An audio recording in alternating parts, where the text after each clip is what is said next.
What is up, everybody? Welcome and welcome back to my channel. I would say welcome to my channel because I have a lot of new subscribers and supporters now. I don't know where y'all come from, as I always say, but I thank you for stopping by and I thank you for clicking on today's video. So for those who are regulars, welcome back. I mean, it's been a while. The last time I spoke with you all, I was doing a day in the life of a registered nurse in the hospital. And if you have not followed me on Instagram, you do not know that as of June 15th, I have hung up my jersey. I've hung up my cape. I've hung up my wig as a registered nurse who practices at the bedside. So for those of you who are new, I get this question like a lot, and I've mentioned it in various videos, but I figure I'll just put it here because it might be easier to address. So for those of you who are new, my name is Kimberly. People call me Kim, they call me Kash. I am a registered nurse, or I'm still a registered nurse. I'm a nurse. I've been practicing since 2015. I got my nursing job straight out of college, and I worked for 7 years at the bedside. Now, throughout that 7-year time span, I went back to school to get my master's degree. The concentration was basically family nurse practitioner. And then I went back to school to get my doctorate degree in nursing practice. So, throughout, up until last month, I was basically working as both a nurse practitioner and a registered nurse, or basically a bedside nurse.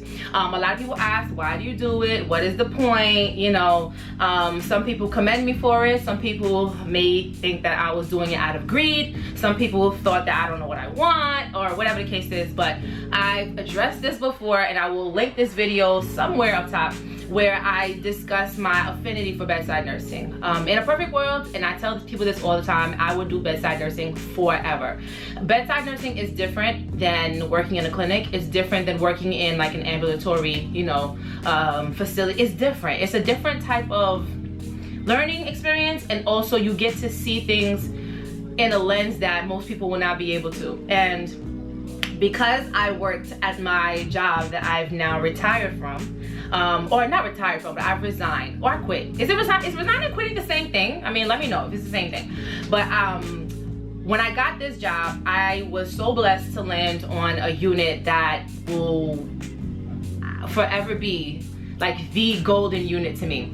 I worked on a subacute unit, or some people call it progressive care, some people call it like a step down ICU, whatever the case is. We took care of patients who had cardiac issues, pulmonary issues. We took care of patients who basically were really, really critical. We took care of post-op patients, many different types of issues, you know? And because we had such a broad patient load, and your everyday experience is different, I learned a lot over the 7 years that I was there. Now, having gone back to school to get my master's, I said, okay, I can't just stick to the bedside. I went to school for a reason, so I went and found a per diem NP job. Now, I started working as an NP back in 2018. If you go back and watch the videos, it's a lot.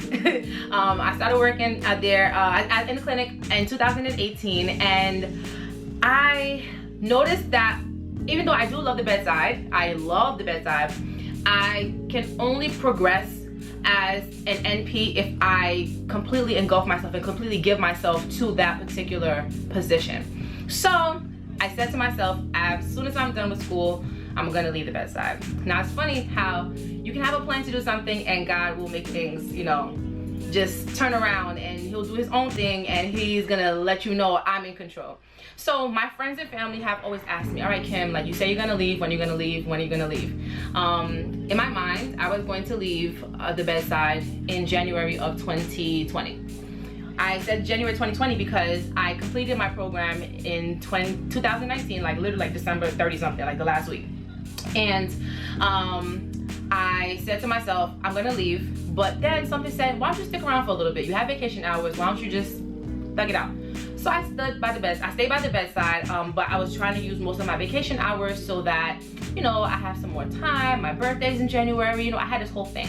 Then I said, okay, I'm gonna leave in February. I'm gonna leave like late February because in the beginning of February, I have like weddings to go to, I have my graduation. I'm gonna leave as soon as February's done. So now, January comes and goes, February comes and goes. Now I'm like, I'm definitely leaving in March. March comes and COVID came. Now, the unit that I worked on is the only unit that I've ever worked on. It is my first RN job. So over, like I said, I've been there for 7 years, and those people that I work with, we are more than just coworkers. We're more than just like acquaintances. Like, we've become like family. We've gone through so many things together, from Ebola, from Candida. We've had administrative like issues, like various managers, short staff, people getting sick, deaths, babies, weddings. It's like we've gone through so many things together. I felt as though it would be very selfish to say, oh, it's getting crazy in the hospital, like we don't have enough staff and we're dealing with COVID on a high level, I'm gonna leave.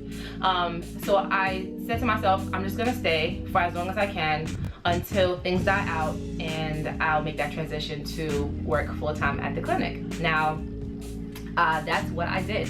I just did not know that COVID was gonna last until, I mean, the height, the heaviness, I didn't know it was gonna last until June. So I said to myself, I'm here, I'm in war, I'm just gonna fight this war every day the best that I can. And you'll see, so I have like other videos like where I speak about it, and like just the mental effects that it can have, and the just the emotional effects that the height of COVID, and for those who are working in COVID, what it did to us and how it affected us at the time, and even still to this day.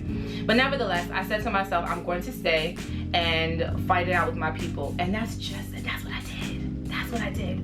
So the minute the numbers started to die down, we had less admissions, they gave us more nurses, we had designated units or designated spaces for COVID patients. I said, Kim, it's time to go.